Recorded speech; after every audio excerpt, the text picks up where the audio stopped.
Good morning to all of you students. आज का हमारा टॉपिक है वैलेंसी ऑफ एन एलिमेंट। इससे प्रीवियस लेक्चर में हमने जाना था स्ट्रक्चर ऑफ एटम के बारे में, रदरफोर्ड मॉडल के बारे में जाना, बोर्स मॉडल के बारे में जाना। बोर्स मॉडल के अंदर हमने इलेक्ट्रॉन की फिलिंग के बारे में जाना। साथ ही साथ हमने जाना वैलेंस सेल और वैलेंस इलेक्ट्रॉन के बारे में। क्या होते हैं वैलेंस सेल और क्या होते हैं वैलेंस इलेक्ट्रॉन, इसके बारे में हमें पता है। नाउ अब हम जानेंगे वैलेंसी ऑफ एन एलिमेंट के बारे में। क्या होती है valency of an element? Valency of an element को हम डिफाइन कर सकते हैं combining capacity of an element. Combining capacity of element के फॉर्म में हम किसी भी एटम की वैलेंसी को डिफाइन करते हैं। और वैलेंसी जो होती है गवर्न की जाती है on the basis of number of valence electron in a valence shell. Valence shell में कितने वैलेंस इलेक्ट्रॉन्स हैं उसके बेसिस पर हम वैलेंसी ऑफ एन एटम को डिफाइन करते हैं। तो हम इतना स्टार्ट करते हैं। Valency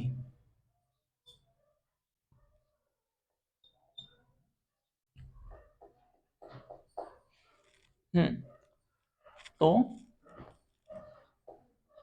it is defined as the combining capacity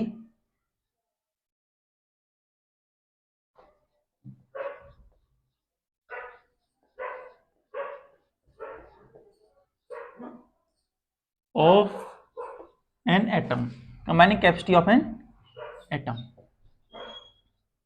valency को डिफाइन किया सकता है as combining capacity of an atom, कि एक एटम कितने एटम के साथ कंबाइन कर सकता है टू कंप्लीट इट्स ऑब्जेक्ट।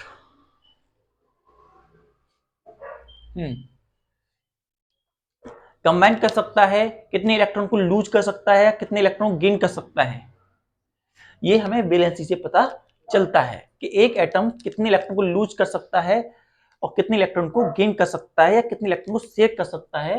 इसे हम वैलेंसी के अकॉर्डिंग पता लगाते हैं।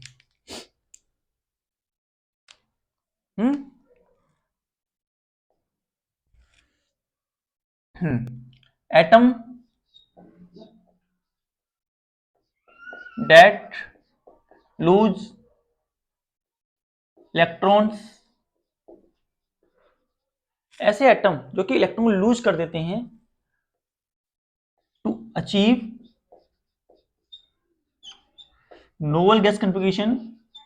नोबल गैस कॉन्फ़िगरेशन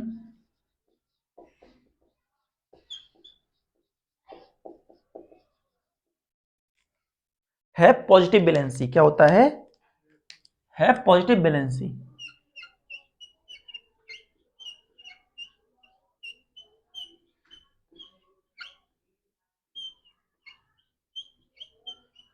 उनकी वैलेंसी पॉजिटिव होती है। ऐसे एटम जो कि इलेक्ट्रॉन को लूज कर देते हैं उनकी वैलेंसी पॉजिटिव होती है। वहीं ऐसे एटम जो कि इलेक्ट्रॉन गेन करते हैं, atom that gain electron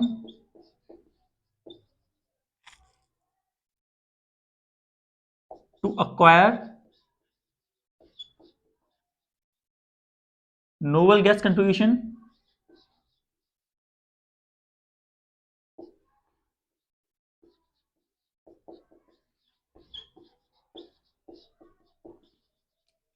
has negative valency. कैसी वैलेंसी होती है? Have negative valency.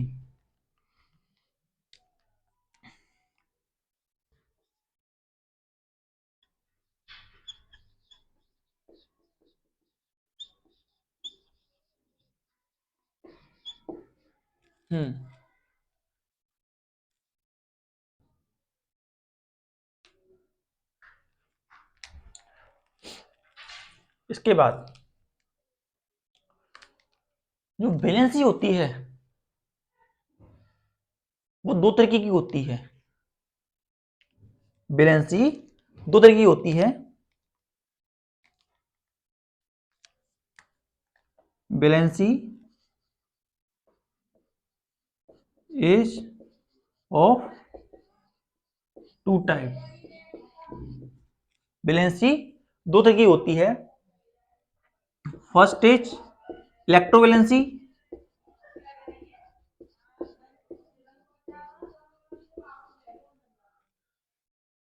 इलेक्ट्रोवैलेंसी, और सेकंड होती है कोवैलेंसी।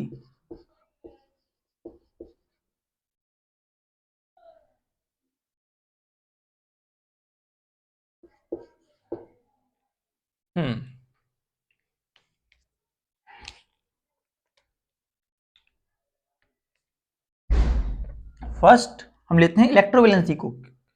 फर्स्ट भी take electrovalency.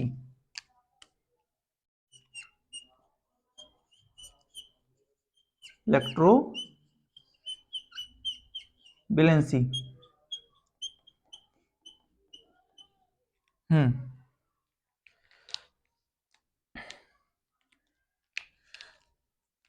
that is valency form by an atom y gaining or losing the electrons।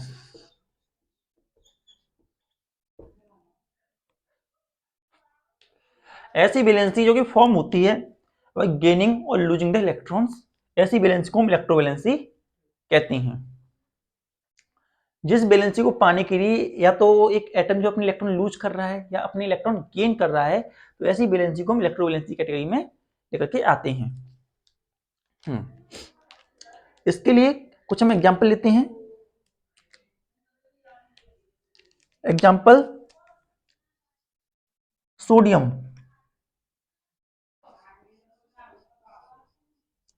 that is Na with atomic number Z equal to 11।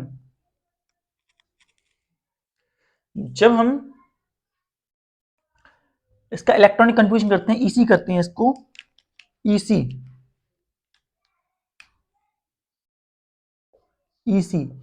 तो हमें मिलता है 281। क्या मिलता है? 281। तो सोडियम जो होता है उसके आउटर मोस्ट ऑर्बिट में 1 इलेक्ट्रॉन होता है। इन outer most orbit sodium has 1 electron, so sodium loses 1 electron to obtain inert pair configuration। Inert configuration पाने के लिए वो एक इलेक्ट्रॉन को लूज कर देता है बहुत ही आसानी से। तो जब वो एक इलेक्ट्रॉन को लूज कर देता है तो उसके पास जो लूज करने से वैलेंसी आती है पॉजिटिव होती है। इसी वजह से जो वैलेंसी ऑफ सोडियम होती है, valency of sodium is plus का 1। क्या होती है? प्लस का 1। Valency of sodium is +1।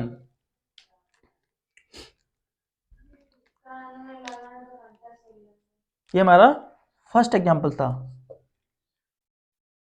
Second example हम लेते हैं एल्यूमिनियम। सेकंड इज एल्यूमिनियम, नहीं मैग्नीशियम लेते हैं, magnesium. that is magnesium। second example is the magnesium we have। Magnesium का केस क्या होता है? मैग्नीशियम में एटॉमिक नंबर Z जो होता है वो होता है 12। मैग्नीशियम का एटॉमिक नंबर क्या होता है? 12। और जब उनका इलेक्ट्रॉनिक कन्फ्यूजन कितना, electronic confusion EC, electronic confusion उसका निकलता है 282। इसका इलेक्ट्रॉनिक कन्फ्यूजन निकलता है। तो इनर्ट इनर्ट कन्फिग्रेशन पाने के लिए, नोबल गैस कन्फिग्रेशन पाने के लिए ये 2 इलेक्ट्रॉन को लूज कर देता है। क्या देता है? It is able to lose 2 electrons. जब 2 इलेक्ट्रॉन को लूज कर देता है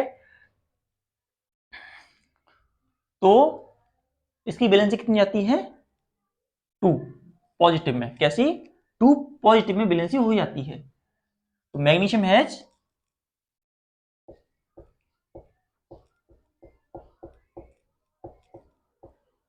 वैलेंसी प्लस का 2। मैग्नीशियम वैलेंसी कितनी हो जाती है? प्लस का 2।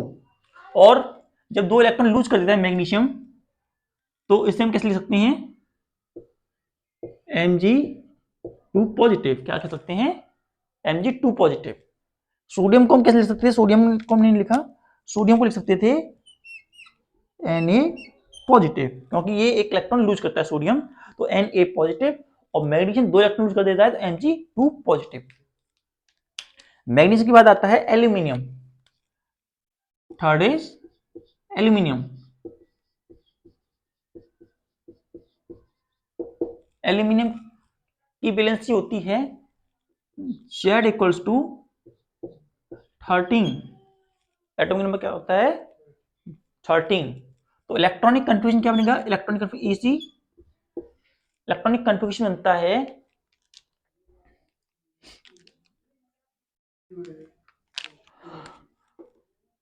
283।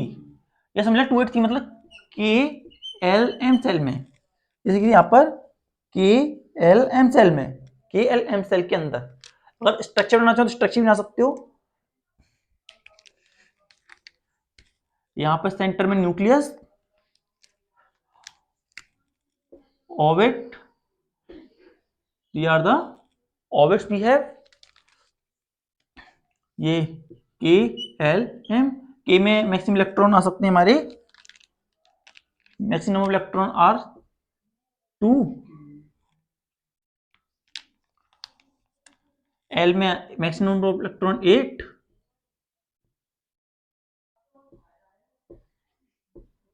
और इसमें मैक्सिमम इलेक्ट्रॉन 3। तो एल्यूमिनियम जो होता है 3 इलेक्ट्रॉन को लूज कर सकता है। Aluminium is able to lose 3 electron to acquire the noble gas configuration. So 3 electron को कर सकता है, लूज कर सकता है। और 3 इलेक्ट्रॉन लूज कर सकता है तो उसकी वैलेंसी कितनी हो जाएगी? हाँ, एल्यूमिनियम हैज वैलेंसी +3। और एल्यूमिनियम लिख सकते हैं हम, एल्यूमिनियम कैसे लिखा जाता है? Al3 positive. क्या लिखा जा सकता है? Al3 पॉजिटिव की फॉर्म में एल्यूमिनियम को लिख सकते हैं। थर्ड देखते हैं। थर्ड का फोर्थ, ये सारे थे on the basis of losing. किसके बेसिस पर? लूज के बेसिस पर। अब हम देखें गेनिंग के बेसिस पर, on the basis of gaining. सबसे पहले लेते हैं क्लोरीन को। किसको लेते हैं? क्लोरीन।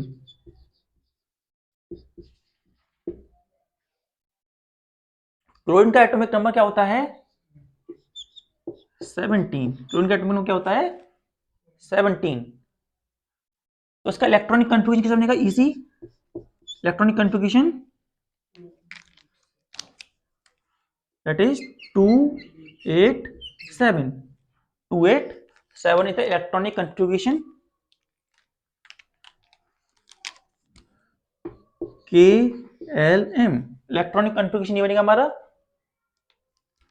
नाउ हमारा ये पॉइंट है यहां यूं, इसके ऑर्बिट 1 2 3,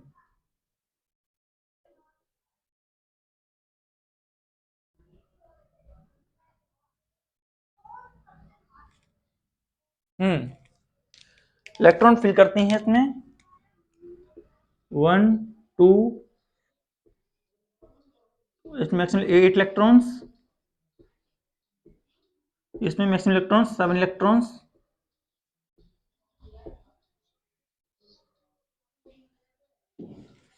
तो ये हमारे क्लोरीन का एटम हो गया। अब ये 7 इलेक्ट्रॉन को लूज नहीं कर सकता, लेकिन स्टेबिलिटी इसे भी चाहिए। तो स्टेबिलिटी गेन करने के लिए क्या करता है, गेन 1 इलेक्ट्रॉन, क्या करता है, गेन, हाँ, गेन 1 इलेक्ट्रॉन, एक इलेक्ट्रॉन को गेन कर लेता है और 288 इसकी इलेक्ट्रॉनिक कंट्रीब्यूशन हो जाता है। सो हम कह सकते हैं क्लोरीन गेन 1 इलेक्ट्रॉन, क्लोरीन एक इलेक्ट्रॉन को गेन कर लेता है, इसीलिए so it has valency minus का 1, क्या हो जाती है, माइनस का 1 हो जाती है वैलेंसी, क्योंकि वो एक इलेक्ट्रॉन को गेन कर रहा है। और हाँ, और क्लोरीन को हम कैसे लिख सकते हैं, क्लोरीन को लिखा जा सकता है Cl नेगेटिव, कैसे लिख सकते हैं, Cl नेगेटिव फॉर्म में लिखा जा सकता है।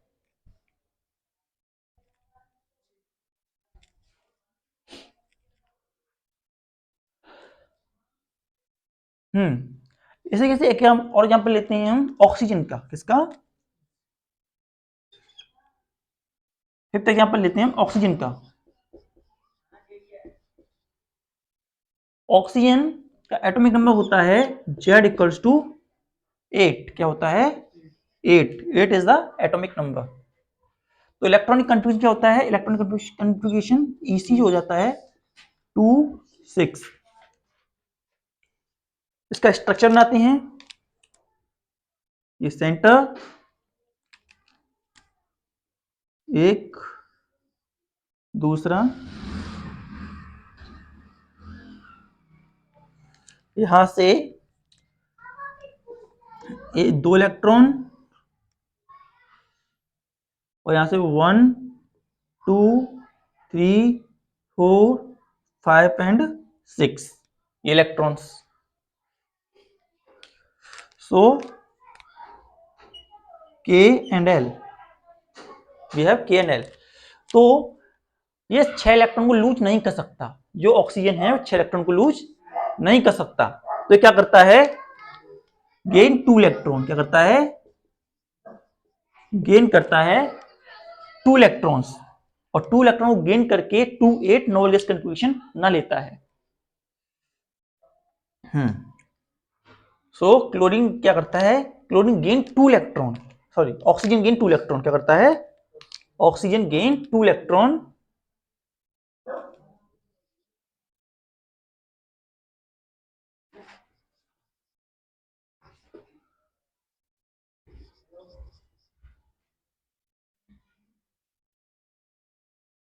सो इसकी बैलेंस कितनी जाती है, माइनस का 2, और ऑक्सीजन को लिख सकते हैं हम 2 नेगेटिव में, ऑक्सीजन को 2 नेगेटिव लिखा जा सकता है।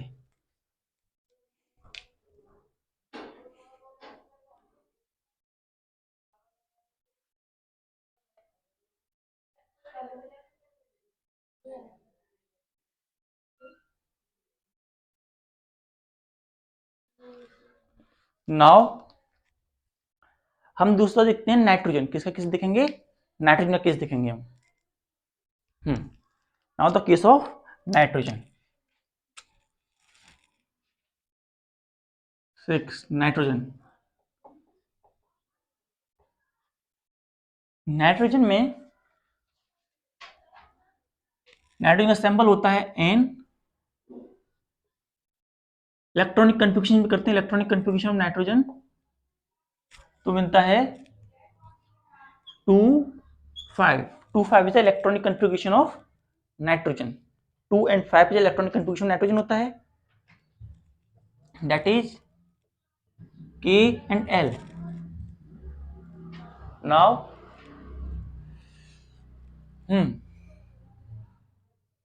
इसका स्ट्रक्चर बनाते हैं हम, स्ट्रक्चर, नाइट्रोजन का स्ट्रक्चर बनाते हैं, स्ट्रक्चर, तो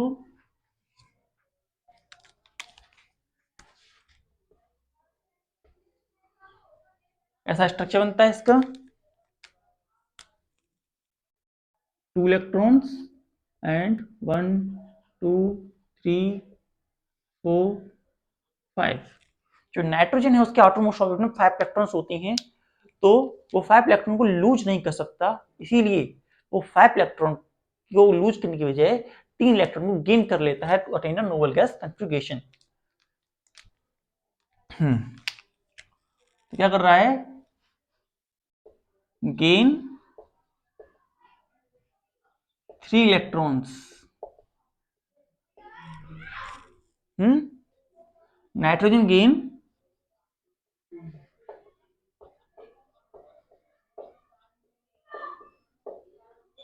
3 electron to achieve noble gas configuration, noble gas configuration. Noble gas configuration attain करने के लिए जो नाइट्रोजन है वो 3 इलेक्ट्रॉन को गेन करता है। इसी वजह से नाइट्रोजन की जो वैलेंसी होती है, वैलेंसी -3 होती है, और नाइट्रोजन लिखा जाता है 3 नेगेटिव। कैसे लिखा जाता है, 3 नेगेटिव में। ये हमारे कुछ एग्जाम्पल थे इलेक्ट्रोवैलेंसी के।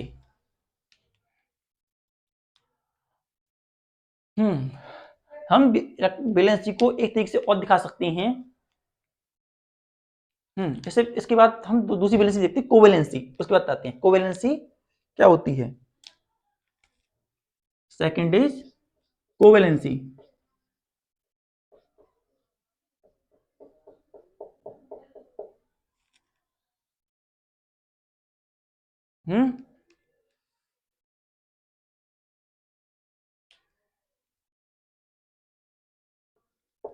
तो ये क्या होता है covalency, valency of an atom defined on the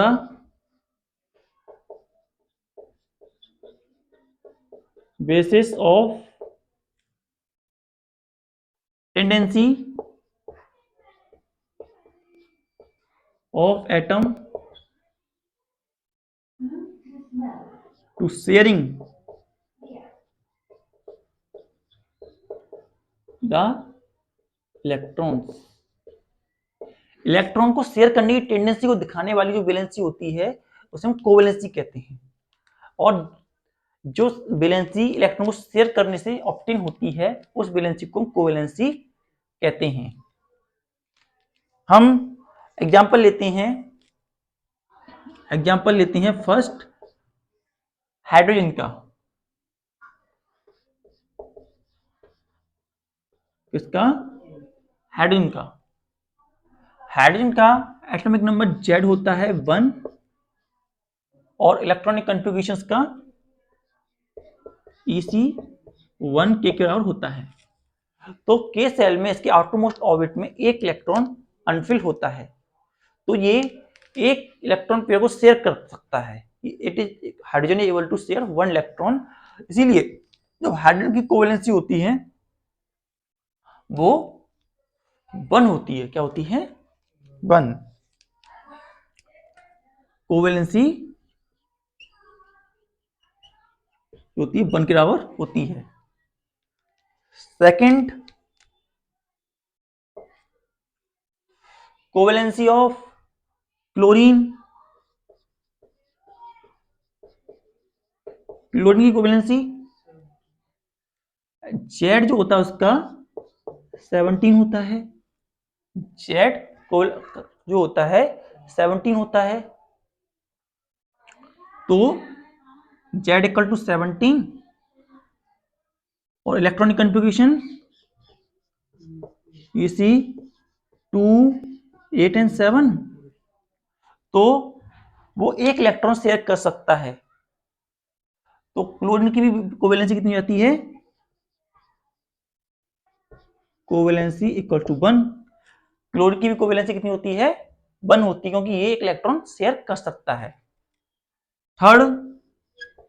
third हम लेते हैं हाइड्रोजन क्लोरीन के बाद ऑक्सीजन। ऑक्सीजन जो होता है उसका एटॉमिक नंबर होता है 8। तो इलेक्ट्रॉनिक कॉन्फ़िगरेशन किया तो ईसी किया इसका 2 6 2 6। तो सिर्फ रिक्वायरमेंट कितने की है? 2 इलेक्ट्रॉन्स की है। क्लोरीन जो ऑक्सीजन है उसे 2 इलेक्ट्रॉन रिक्वायरमेंट है। तो हमारे ऑक्सीजन की कोवेलेंसी कितनी हो गई? 2। कितनी हो गई? 2, क्योंकि इसे 2 इलेक्ट्रॉन की कोवेलेंसी इक्वल्स टू 2 हो गई। फोर्थ, ऑक्सीजन के बाद हम ले सकते हैं नाइट्रोजन। क्या नाइट्रोजन की वैलेंसी क्या होती है? Z equals to 7। तो इलेक्ट्रॉनिक कॉन्फ़िगरेशन 2 5। तो इसे कितने इलेक्ट्रॉन्स की रिक्वायरमेंट है? 3। तो शेयरिंग कितने इलेक्ट्रॉन कर सकता है? शेयरिंग 3 इलेक्ट्रॉन्स की। तो कोवेलेंसी कितनी हो गई? कोवेलेंसी इक्वल्स टू 3 हो गई। Covalency of nitrogen equals to 3। Similarly हम देखते हैं कार्बन के लिए। किसके लिए? कार्बन। हम जब कार्बन के लिए देखते हैं तो उसका एटॉमिक नंबर होता है Z equal to 6। Z equals to 6। तो इलेक्ट्रॉनिक कॉन्फ़िगरेशन कितना होता है? EC equals to 2 4। कितना होता है? 2 और 4। तो कार्बन जो होता है ना, तो इलेक्ट्रॉन हम जैसे बताया था ना, तो कार्बन इलेक्ट्रॉन को गेन कर सकता है ना इलेक्ट्रॉन को लूज कर सकता है। इसलिए वो शेयरिंग ऑफ इलेक्ट्रॉन में पार्टिसिपेट करता है। और शेयरिंग ऑफ इलेक्ट्रॉन करने के लिए 2 और 4 है, तो मीन टू से उसे 4 इलेक्ट्रॉन की रिक्वायरमेंट है। तो 4 इलेक्ट्रॉन के साथ वो शेयरिंग कर सकता है। तो कार्बन की जो कोवेलेंसी होती है वो कितनी होती है? 4 होती है। कितनी होती है? 4। कोवेलेंसी ऑफ कार्बन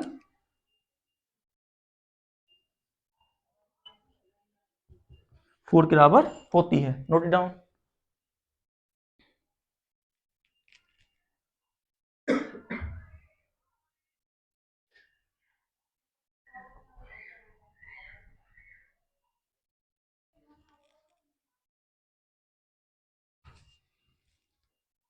हाँ, तो आज हमने क्या क्या जाना उसे एक बार समझ लेते हैं। आज हमने जाना वैलेंसी के बारे में। क्या होती है वैलेंसी? वैलेंसी को हम डिफाइन कर सकते हैं combining capacity of an atom. एक एटम की कंबाइनिंग कैपेसिटी, वो किस कि एक एटम कितने एटम के साथ कंबाइन कर सकता है। और एटम डेट जो एटम इलेक्ट्रॉन को लूज करते हैं, एटम जो इलेक्ट्रॉन को लूज करते हैं उनकी वैलेंसी पॉजिटिव होती है। और जो एटम इलेक्ट्रॉन को गेन करते हैं उनकी वैलेंसी नेगेटिव होती है। वैलेंसी भी दो तरह की होती है, इलेक्ट्रोवैलेंसी और दूसरी कोवैलेंसी। इलेक्ट्रोवैलेंसी कौन सी होती है? वैलेंसी एक एटम की जो कि sharing of electron, sharing no, electrovalency ऐसी होती है जो लूजिंग और गेनिंग। जब एक एटम इलेक्ट्रॉन गेन करता है, इलेक्ट्रॉन लूज करता है, तब से मिलती है, तो उसे बोलते हैं इलेक्ट्रोवैलेंसी। जैसे सोडियम ने एक इलेक्ट्रॉन को लूज किया तो उसकी वैलेंसी +1 हुई, क्योंकि हम जैसे कहा था अगर इलेक्ट्रॉन लूज कर रहा है तो वैलेंसी +1 में आएगी। जैसे किसी मैग्नीशियम ने 2 इलेक्ट्रॉन लूज किया तो उसकी वैलेंसी +2 हो गई। एल्यूमिनियम ने 3 इलेक्ट्रॉन लूज किया तो उसकी वैलेंसी +3 हो गई। इसी तरीके क्लोरीन ने गेन किया, क्लोरीन ने 1 इलेक्ट्रॉन को गेन किया तो इसकी वैलेंसी -1 हो गई। ऑक्सीजन ने 2 इलेक्ट्रॉन को गेन किया तो इसलिए उसकी वैलेंसी -2 हो गई। और नाइट्रोजन ने 3 इलेक्ट्रॉन गेन किए तो उसकी वैलेंसी -3 हो गई। इसी तरीके से जो कोवैलेंसी होती है, कोवैलेंसी को हम डिफाइन कर सकते हैं on the basis of tendency of an atom to sharing the electron. कितने इलेक्ट्रॉन को शेयर कर सकता है और कितने बॉन्ड बना सकता है, उसी बेसिस पर हम कोवैलेंसी को डिफाइन करते हैं। Valency of an atom is defined on the basis of tendency of atom sharing the electron. अगर एक एटम एक इलेक्ट्रॉन लूज कर सकता है, एक इलेक्ट्रॉन शेयर कर सकता है, तो उसकी कोवैलेंसी 1 है। जैसे हाइड्रोजन, हाइड्रोजन जो होता है एक उसके एटॉमिक में के में 1 इलेक्ट्रॉन है और मैक्सिमम 2 आ सकते हैं, तो 1 इलेक्ट्रॉन शेयर कर सकता है तो उसकी कोवैलेंसी 1 हो गई। इसलिए क्लोरीन, उसे भी 1 इलेक्ट्रॉन की रिक्वायरमेंट है और 1 इलेक्ट्रॉन ही वो शेयर कर सकता है तो उसकी कोवैलेंसी भी 1 हो गई। ऑक्सीजन कि आउटर मोस्ट में 2 इलेक्ट्रॉन्स हैं तो उसकी वैलेंसी 2 हो गई। नाइट्रोजन की वैलेंसी में, नाइट्रोजन में 5 है तो उसकी वैलेंसी 3 हो गई, और कार्बन में 4 है तो उसकी कोवैलेंसी 4 हो गई। नेक्स्ट क्लास में हम आपको बताएंगे कि हम किस तरीके से जो बैलेंस इलेक्ट्रॉन होते हैं उनके अकॉर्डिंग हम वैलेंसी को फाइंड आउट करते हैं। तब तक के लिए आप इन्हें थोड़ा समझें।